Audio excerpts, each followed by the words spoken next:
일풍전야입니다. 쌍따옴표가 붙은 누군가의 말인 것 같죠? 일단 기사를 좀 보겠습니다. 이재명, 김은경 노인폄하 논란에 신중치 못한 발언 유감. 이재명 대표 휴가를 끝내고 어제 복귀했습니다. 복귀해서 기자들이 물었습니다. 김은경 혁신위원장, 이 논란 어떻게 생각하십니까? 신중치 못한 발언 유감입니다라고 얘기를 했는데요. 직접 영상으로 보고 오시죠. 신중하지 못한 발언 때문에 마음에 좀 상처를 받았을 분들이 계십니다. 유감스럽게 생각합니다. 대표님 책임론에 대한 입장은 어떠신가요? 네, 이재명 대표 유감스럽게 생각한다. 사과하셔야 된다는 얘기에 대해선 어떻게 생각하십니까? 유감스럽게 생각합니다. 라고 얘기를 했습니다. 최창렬 교수님, 이거는 이재명 대표 사과를 한 걸로 봐야 되나요? 안 한 걸로 봐야 되나요? 사과했다고 보기 어렵죠. 이제 우리나라 항상 어떤 이슈나 사안이 발생하면 사과 얘기가 많이 나오는데 네. 사과를 하려면 일단 시기가 중요합니다. 시기도 좀 늦었어요. 김은경 위원장의 저 발언이 나온 지가 오래됐어요. 네. 비록 휴가 중이었다 하더라도 이재명 대표가 얼마나 얘기할 수 있었던 건데 일단 시기가 늦었고 네. 발언을 보니까 마음에 상처받았던 분들 저렇게 얘기할 게 아닌 거죠. 저는 그 김은경 혁신위원장은 무조건 사퇴해야 된다고 생각해요. 왜 이제 이 말씀 드리냐면은 네. 그 말 자체가 그 아들이 한 말이라고 인용을 하면서 합리적이다. 그러나 네. 뭐 민주주의 원칙이 있기 때문에 뭐 받아들인다. 뭐 이런 취지로 얘기를 했거든요. 네. 김은경 위원장이. 그러나 그 말 자체가 완전히 틀린 말이에요. 그 비례대표 나이에 비례해가지고 표를 결정한다고요? 그 아시잖아요. 대한민국의 그 선거 원칙이 몇 개 있어요. 평등선거라는 건 무조건 특정 연령 이상이 되면 1인당 한 표 주는 게 평등선거예요. 네. 차등선거는 뭐 학력이 높은 사람은 2표 주고 그렇지 않으면 한 표. 이게 이제 차등선거고. 그러니까 차등선거의 네. 반대가 평등선거예요. 네. 그리고 보통선거라는 건 일정 연령이 되면 무조건 다 투표를 주는 것. 2표를 주든 한 표. 이게 지금 네 가지 원칙 아니에요. 직접 비밀까지 해서. 네. 근데 김은경 위원장은 민주주의의 근간을 정면으로 이제 훼손한 발언이기 때문에 저렇게 발언할 게 아니라 이재명 대표가 저희 당의 현재 혁신위원장이지만 네. 이거는 뭐 용납이 안 되는 발언이다라고 얘기하고 사과하고 유감이라고 얘기했잖아요. 유감과 사과는 다른 거예요. 우리나라 언제부턴가 이 정치인들도 그렇고 뭐 공직에 계신 분들도 그렇고 네. 유감으로 생각하는 유감이라는 생각은 별 의미가 없는 얘기예요. 사과합니다. 정말로 잘못했습니다라고 얘기하는 게 맞죠. 그래서 일단은 네. 사과라고 보기 어렵다라는 거고 저 말 속에 전반적인 정황으로 밀어볼 때 자꾸 김은경 위원장을 이렇게 두둔하려는 그런 느낌이 든단 말이죠. 그다음에 기자들이 그 후속 질문을 하니까 거기에 대한 답변을 안 했어요. 경질해야 된다는 목소리도 있습니다라는 질문에 대답을 안 답변 했거든요. 했잖아요. 그러니까 저렇게 하니까 네. 민주당이 정통 민주당으로서 대한민국 민주화에 상당한 정치적 동력이 됐던 정당임에 틀림없는데 제1야당으로서 말이죠. 대한정당 또는 수권정당으로서 지지를 못 받는 거예요.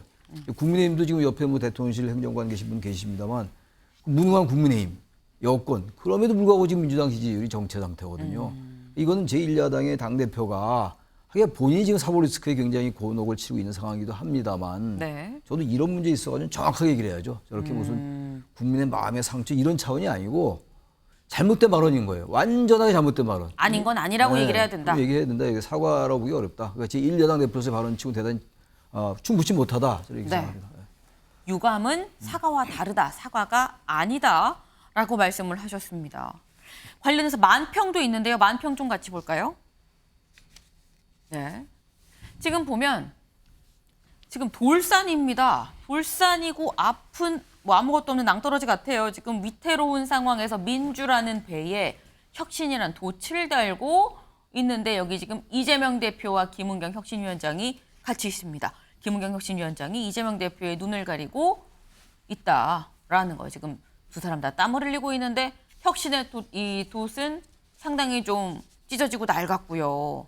밑에는 낭떠러지다라는 건데 신정현 위원님. 네. 이게 뭘 의미하는 걸까요? 사실상의 혁신의 실패를 의미하는 만평 같아요. 예.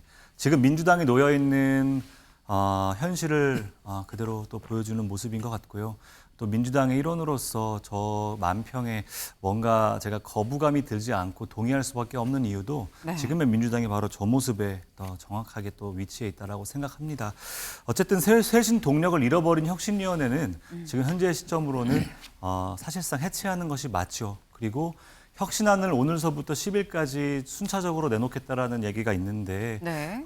더 걱정인 것은 이 쇄신안을 과연 국민들이 얼마나 신뢰할 것인가. 사실은 혁신위는 민주당이 동력을 상실했을 때 또 이재명 대표의 리더십이 어느 정도 소모의 현장에 있을 때 이것을 다시 가중시키는 역할을 하겠다고 이재명 대표가 세운 거 아닙니까? 그런 상황에서 이래경 전 혁신위원장이 한 차례 과거의 발언에 의해서 이제 좌절을 겪었고 또 지금의 김은경 혁신위는 지금의 발언으로 또 한번 이제 좌초를 겪게 되었습니다. 저는 이 시점에서 결국은 이재명 당대표가 중요한 리더십의 위기에 또 봉착했다라는 생각도 들어요.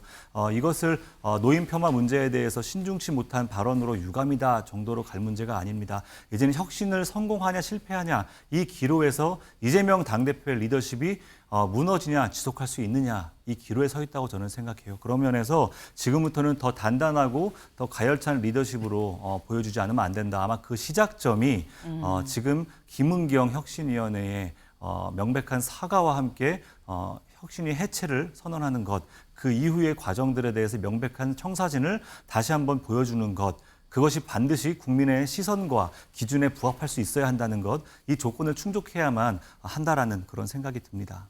네. 지금 혁신위가 해체해야 된다고까지도 말씀을 하셨습니다. 그러면서 혁신위가 내놓는 안을 국민들이 납득할 수 있는 안으로 좀 내놔야 된다라는 말씀도 하셨는데 사실 지금 여기를 보면 김은경 위원장이 이재명 대표의 눈을 가리고 있죠. 네, 윤영걸 대표님. 네. 이 만평으로 보면은 김은경 위원장이 이재명 대표는 사실 지금 상황을 모르는 상황에서 눈을 가리고 있다라는 걸로 보이는데 아까 이재명 대표한테 경질할 건지를 물었더니 침묵했거든요. 아무 말을 안 했습니다. 김은경 위원장에 대해서. 이거는 김은경 위원장이 이재명 대표 눈을 가린 겁니까? 이재명 대표가 김은경 위원장을 내려가지 못하도록 막는 겁니까? 어떻게 봐야 되는 거죠? 저는 저 만평 그림이 김은경 혁신위원장이 이재명 대표 눈을 가리고 있잖아요. 네. 이재명 대표가 김은경 혁신위원장 눈을 가리고 있고 서로 눈을 가리고 있는 것 아, 같아요. 서로다. 서로 네. 알면서 방법이 뭔지는 알면서 네. 그냥 권한을 놓지 않기 위해서 이대로 끌고 가는 거 아닌가 이런 생각이 들어요. 김은경 혁신위원장을 누가 임명했어요? 이재명 대표가 임명했잖아요. 네. 근데 김은경 혁신위원장이 지금 혁신이 아니라 지금 정치를 하려다가 혁신이 아니라 혁신이 망신이 돼버렸거든요. 그럼에도 불구하고 혁신위를 해체하지 못하고 20일까지 앞으로 거의 뭐 열흘 이상 더 끌고 간다는 거 아니에요? 그리고 내놓는 대책도 아주 한심하게 짝이 없어요. 혁신이라는 게 뭐예요? 국민한테 다가서기 위해서 모든 특권 내려놓고 민주당이 정말 어떻게 국민한테 몸을 낮춰서 하느냐 이건데 겨우 대의원 뭐 룰 같은 거나 바꾸고 뭐 새로 정치 참여하는 신인들 가점이나 주고 친명계 신인들 점수 더 주겠다는 거죠. 그런 눈 가리고 아웅하는 것 갖고는 저는 뭐 설득력이 전혀 없다고 봐서 저 만평의 일부는 맞지만은 일부는 네. 틀리다. 어떻게 보면 눈을 가리고 있는 거는 이재명 대표가 김은경 혁신위원장 눈도 가리고 자기 눈도 감고 있다. 저는 이렇게 보고 있습니다. 지금 이재명 대표와 김은경 혁신위원장이 서로의 눈을 가리고 있다라고 표현을 하셨네요. 최 교수님. 저 보세요. 저 그것도 중요하지만 저 네. 만평을 보니까 네. 저 바위에 지금 저 배가 저렇게 달랑 올라 있잖아요. 네. 저건 이제 곧 한 몇 초 후면 떨어질 것 같은데 저 만평과 박용석인가 저분이 얘기하고 싶은 건 뭐 그것도 물론 뭐 중요할지 모르겠으나 네. 민주당이 이제 완전히 위기에 지금 좌초할 위기에 있다라는 거예요. 지금 저게 지금 보세요. 민주당 호가. 예, 원래 저 혁신위가 출범할 때부터 한계가 뚜렷했어요. 비대위가 아니거든요. 네. 비대위가 아니니까 지도부 얘기 들어야 되고 또 대표가 건재하고 네. 그 혁신위가 될 수가 없어요. 과거에 무슨 뭐 김상원 혁신위가 나름 이제 성과를 낸 적이 있긴 있었는데 네네. 지금 이 구조로 볼 때 민주당이 구조로 볼 때 혁신위가 출범할 때부터 저는 저 혁신은 동력을 받지 못할 것이다 그랬는데 도저히 이해 못할 그 김은경 위원장의 발언도 그렇고 또 지금 최근에 뭐 가족 사이 때문에 뭐 관심도 없습니다만 김은경 위원장 여러 발언들이 그 가족 내에 무슨 아들 네. 얘기도 나오고 신우 얘기도 나오고 그러는데 이게 지금 우리나라의 정치 담론의 수준이에요. 명세 제1야당이 힘이 들어서 뭔가 새롭게 혁신하고자 쇄신하고자 나왔던 그 위원장의 가족사가 저렇게 오르락내리락하고 그럼 그만둬야죠. 그게 아무리 뭐가 맞는지 모르겠습니다만 지금 뭐 하자는 거냐고. 제1야당이라는 데가 앉아가지고. 당대표라는 사람이 아까 그런 얘기 나오고 앉아있고 위원장이라는 분의 얘기가 명세 대학 교수라는 분이 법대 교수였다며 저분이. 무슨 뭐 나이가 20대하고 30대하고 표 또 갈라야 되겠네요. 언제 죽을지 모르니까. 그러니까 이거 당장 그만두게 하고 혁신 해체해야지. 다시 말씀드리면 네. 도덕적 권위가 완전히 상실됐어요. 아무리 혁신이가 좋은 안을 내놓는다 하더라도 네. 정치는 어떻게 인식되느냐가 가장 중요한 겁니다. 과연 어떠한 명분을 정당성을 확보할 수 있겠냐고요. 당장 해체하고 새롭게 네. 당이 나아가야지.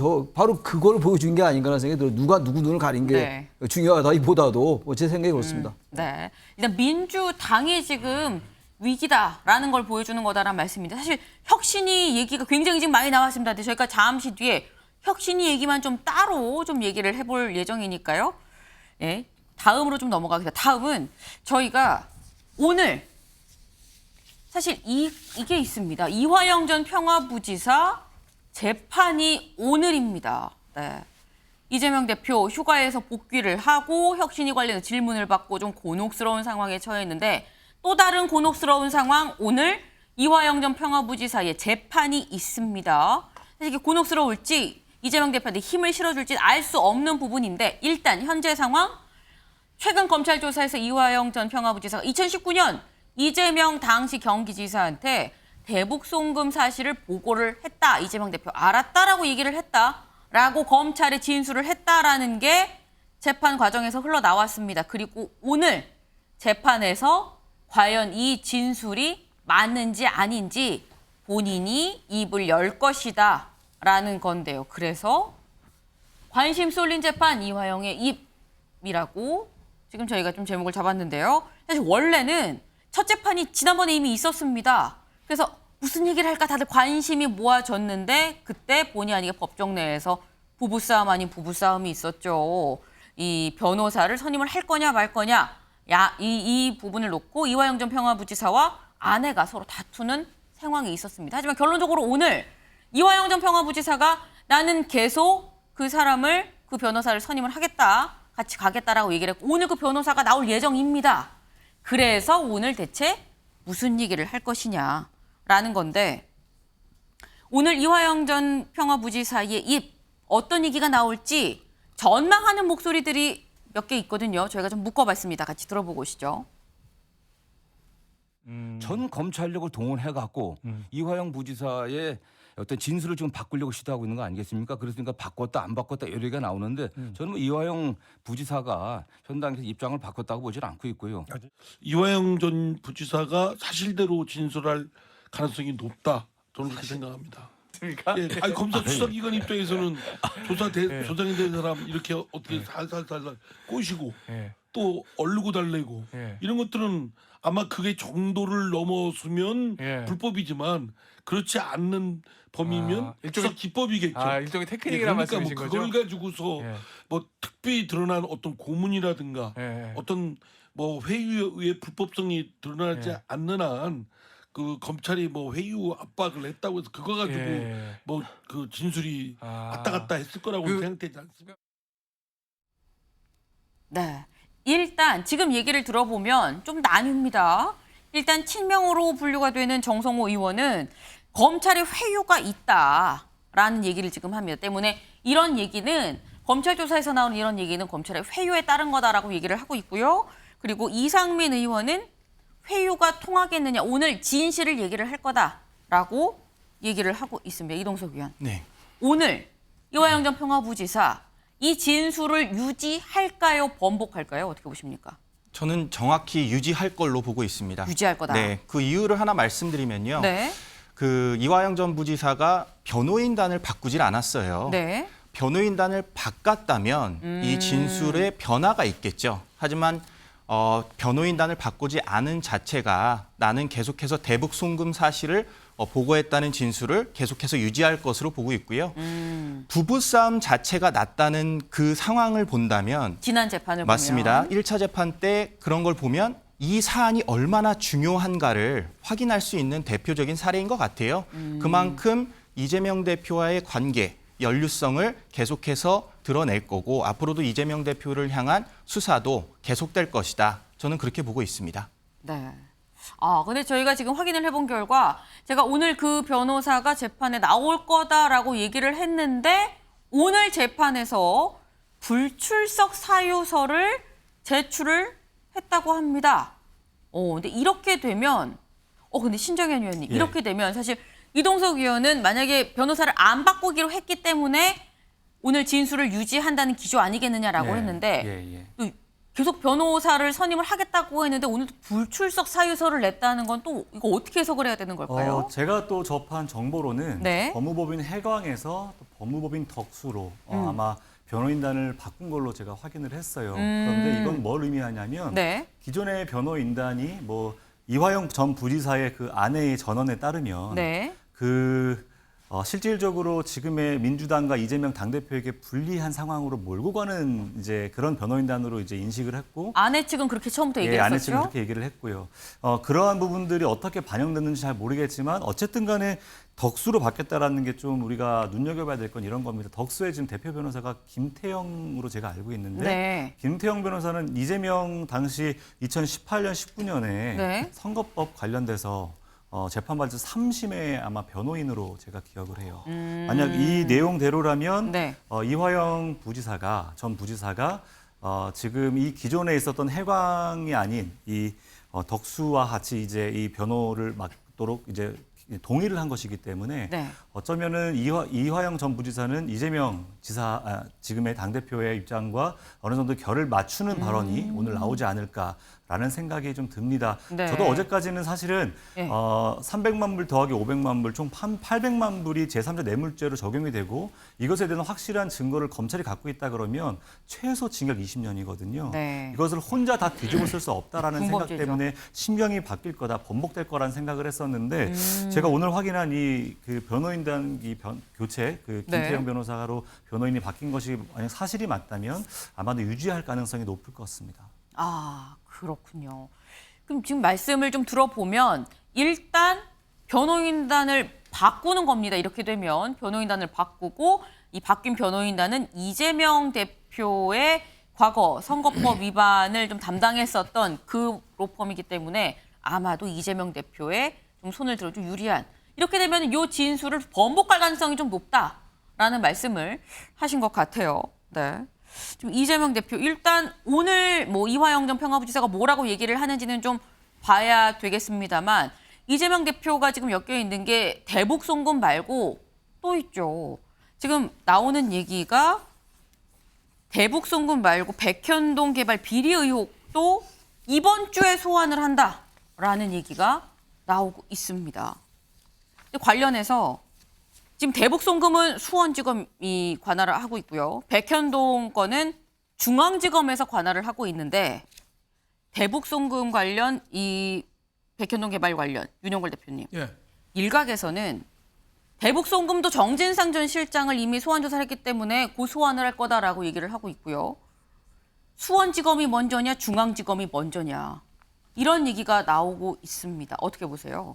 뭐 둘 다 선후는 뭐 바뀔 수도 있겠지만은 둘 다 이재명 대표를 마지막으로 소환해서 조사를 하겠죠. 지금 네. 백현동도 수사가 거의 마무리가 됐잖아요. 그 종 단계를 그 판교에 가면은 네. 그 백현동 아파트 들어섰는데 도저히 뭐 옹벽에다가 아파트가 들어설기가 참 가보면 기가 막힌 데도 아파트 들어섰거든요. 그 종을 4단계 올려줘서 네. 수천억의 그 분양 이익을 얻었는데 마지막 단계 수사를 앞두고 있기 때문에 뭐 이재명 대표가 그 소환할 테고 또 대북 송금 의혹도 사실은 뭐 거의 끝났지 않습니까 수사가. 그래서 이거를 마지막으로 그 소환해서 조사한 다음에 바로 구속영장을 청구하지 않겠느냐 뭐 이렇게 생각합니다. 두 개를 합쳐서. 합쳐서. 예, 두 개 다. 근데 이제 다른 거랑 틀려서 백현동하고 대북 송금 이거는 어느 정도 객관적인 사실이 상당히 좀 드러나 있어요. 대북 송금도 김성태 쌍방울 전 회장이 구체적으로 지금 진술을 하고 있잖아요. 언제 어떤 말 듣고 네. 300만 불 보냈다. 이거 구체적으로 지금 진술하고 있어서 이화영 평화부지사가 네. 오늘 뭐 법정에서 무슨 말은 할지는 모르겠어요. 네. 하지만은 또 무슨 말을 보고를 안 했다고 할지라도 옥중 편지를 왜 보고 안 했다는 편지를 지난번에 보고했다고 해놓고 다시 안 했다는 옥중 편지를 편지가 썼거든요. 나왔었죠. 그 부인 통해서 나왔는데 네. 그게 구치소에서 발신한 날짜보다 편지 쓴 날짜가 더 뒤래요. 더 후에 편지 쓴 날짜로 돼 있대요. 그러니까 네. 뭔가 좀 안 맞는 거죠. 그래서 이화영 대표 부지사 진술을 낳고 네. 민주당 친명계하고 검찰하고 어떻게 보면 총력으로 지금 맞붙은 상태다. 아. 그래서 하지만은 또 다른 증거가 또 많기 때문에 저는 두 분의 그 백현동하고 대북송금 건에 대해서 그 이재명 대표 따로따로 그 마지막 소환 조사를 한 다음에 네. 8월 중에 영장 청구를 하지 않겠느냐 저는 이렇게 보고 있습니다.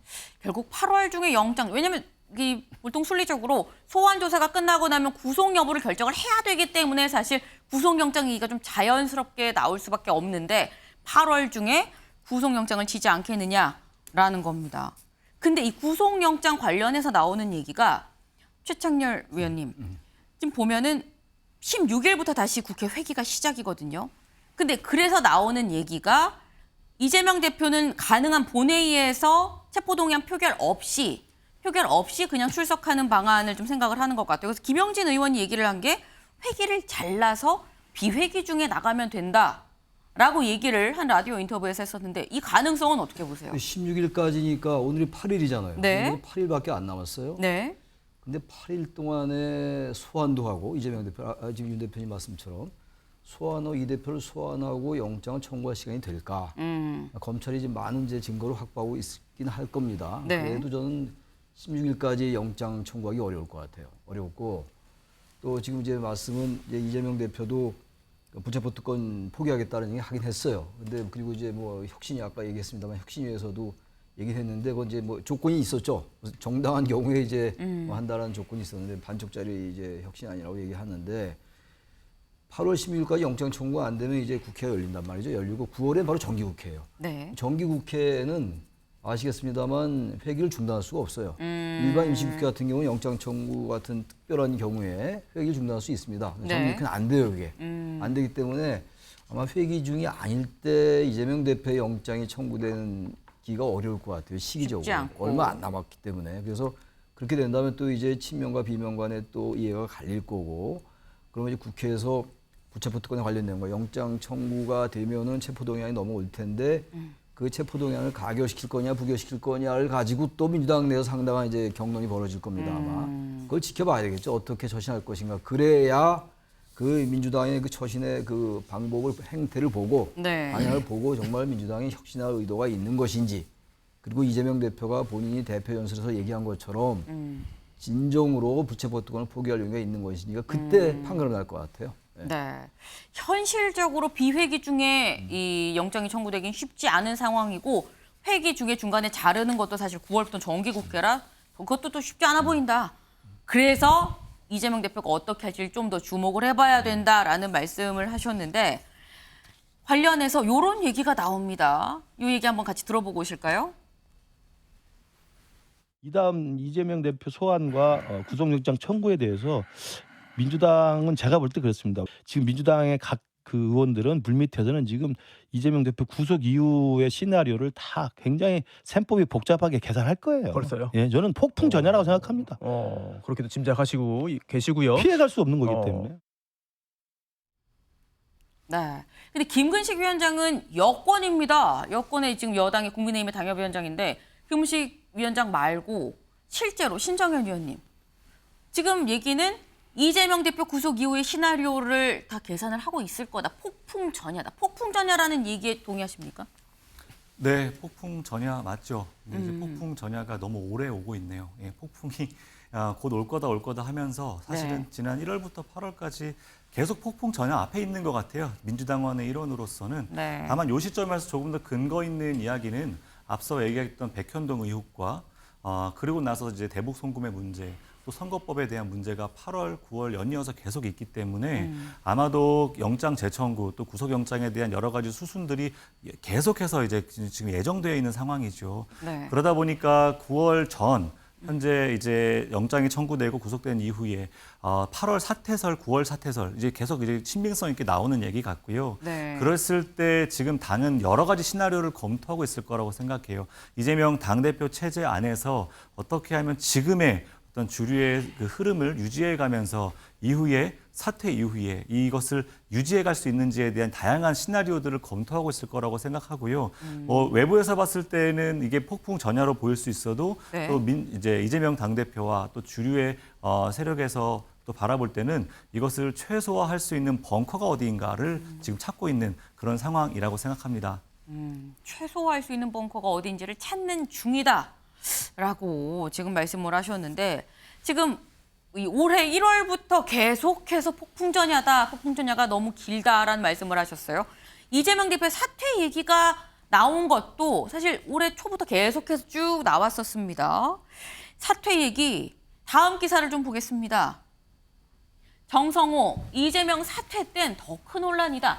똘똘 뭉쳐서 정부 여당에 대응해야 된다. 사실 요 얘기는 이 매경이 매일경제가 직접 정성호 의원 인터뷰에서 나온 얘기긴 합니다만 관련해서 라디오 인터뷰에서도 관련된 얘기가 있었거든요. 들어보고 오시죠. 일부에서는 이재명 당대표가 사퇴하는 게 최선책이라고 이야기하지만 좀 그렇게 생각하지 않습니다. 그래요? 예, 오히려 그렇게 되면은 당에 여러 가지 절차가 있기 때문에 네. 혼란이 유발될 것이고요. 네. 이런 검찰이 또 정권이 총공세를 하는 이 측면에서는 이재명 당대표 중심으로 뭉치고 난 다음에 어쨌든 정기국회 이후에 제가 늘 말씀드리는 것처럼 내년 총선 국면으로 바로 들어가지 않겠습니까? 근데 지금은 뭐 10월 사퇴설, 뭐 12월 비대위설 이런 걸 당내에서 논의할 게 아니라 지금은 검찰이나 정권의 총체적 또는 총력적인 어떤 공세에 대응해갖고 당이 좀 일치 단합해갖고 대응하고 또 민생 현안에 대해서 집중하는 게 좀 필요할. 네, 이재명 대표의 최측근이라고 얘기를 하기도 하고요. 그리고 30년 지기 친구라고도 얘기를 하는 정성호 의원.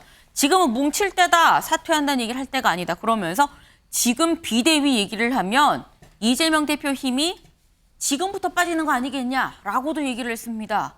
근데 이 얘기는 최 교수님, 내가 사퇴해도 사퇴한다고 말 못하는 거 아닙니까? 라는 얘기로 좀 들리기도 합니다. 사퇴 가능성 얼마나 된다 보세요? 근데 지금 8월 위기설이 있고 네. 10월 사퇴설이 있고 네. 뭐 계속 뭐가 있는데 전 사퇴를 10월 정도 하지는 않을 것 같아요. 10월에 안 할 거다. 네, 안 할 것 같아요. 그리고 뭐 제 전망이라는 게 별로 의미가 없겠습니다만 네. 10월 사퇴가 어려울 것 같고 제가 이 말씀드리는 논거는 이재명 대표의 그동안의 여러 가지 발언의 경위라든지 그런 것들 미뤄볼 때 사퇴할 가능성이 사퇴할 생각이 별로 없어 보여요. 없는 것 같고 문제 이런 겁니다. 저런 얘기가 이제 워낙 많이 나왔기 때문에 뭐 네. 대장동, 백현동, 뭐 성남 FC 뭐 모르는 국민이 없어요. 그런데 뭐 이제 당 대표의 사법 리스크 뭐 워낙 하는 얘기들인데 문제는 제1야당이 언제까지 제1야당이 이 당 대표가 다른 사람도 아니고 네. 당 대표의 사법적인 문제 때문에 정성호 의원이 30년 직이라면은 저는 더 오히려 고언을 해야죠. 그리고 당 대표로서 나중에 이제 법원의 판단이 어떻게 될지 아무도 몰라요 지금.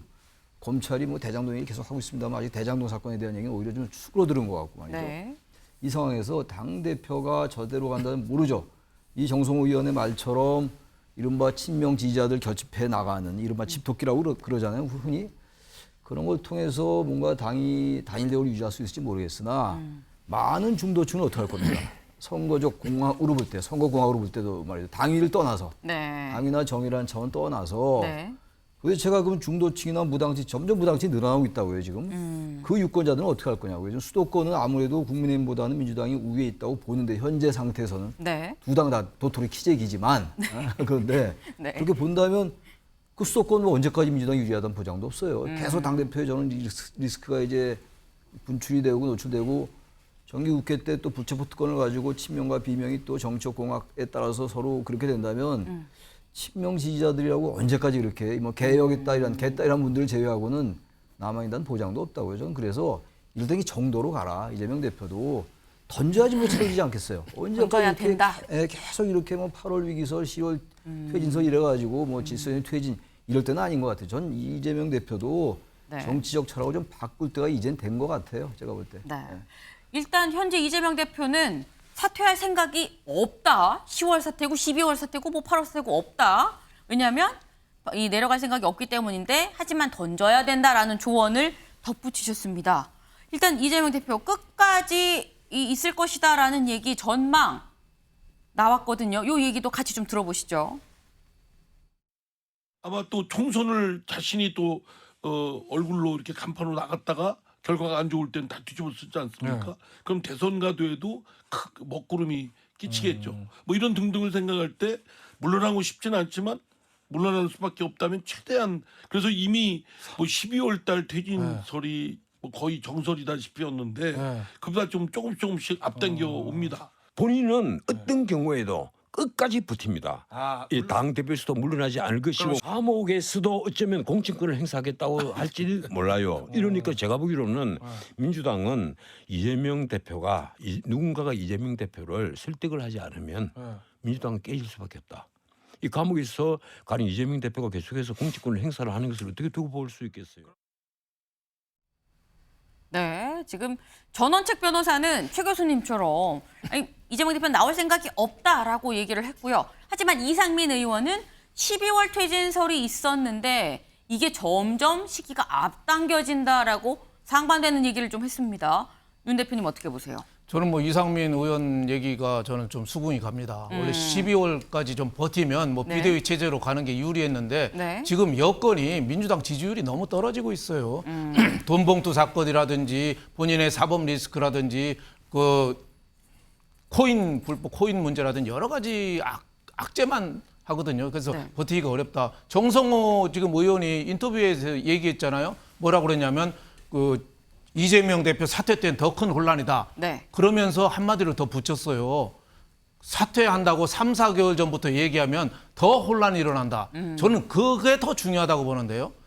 10월이나 11월에 그만둔다고 해도 지금 그만둔다 소리를 못 한다는 거예요. 당장 그날 가서 얘기해야지. 그래서 지금은 우리 단결하자, 똘똘 뭉쳐서 사법 리스크에 대응하자 하지만은 저는 정성호 의원조차도 지금 못 버틴다. 지금 당에 대한 지지율이 오히려 윤 대통령 지지율이 오르고 있고 민주당 지지율이 떨어지잖아요. 예, 잼버리 대회나 여러 가지 악재가 많은데도 대통령 지지율이 오르는데 민주당 지지율이 떨어지고 있는데 이거는 제가 보기에는 이재명 대표로서 지금 버티기는 좀 한계에 이르렀다. 그래서 지금 친명이냐 비명이냐 가장 저는 관심사가 뭐냐면 이재명 대표 체제로는 총선을 못 치르니 비대위로 가는데 비대위를 친명 인물을 수렴청정 이재명 대표를 대신하는 그런 인물로 하느냐 아니면 비명에서 주장하는 좀 두루 경륜을 갖춘 제3의 인물로 해서 당의 미래를 보느냐 이거 갖고 저는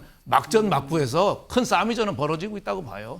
이재명 대표로서는 저는 벌써 저는 끝났다고 봅니다. 이미 비대위는 확정이 됐지만 차마 말을 못하는 거고 비대위원장을 누구로 올릴지 여부를 두고 물밑 싸움이 벌어지고 있다라는 말씀을 하셨네요. 좀 지켜봐야 되겠습니다.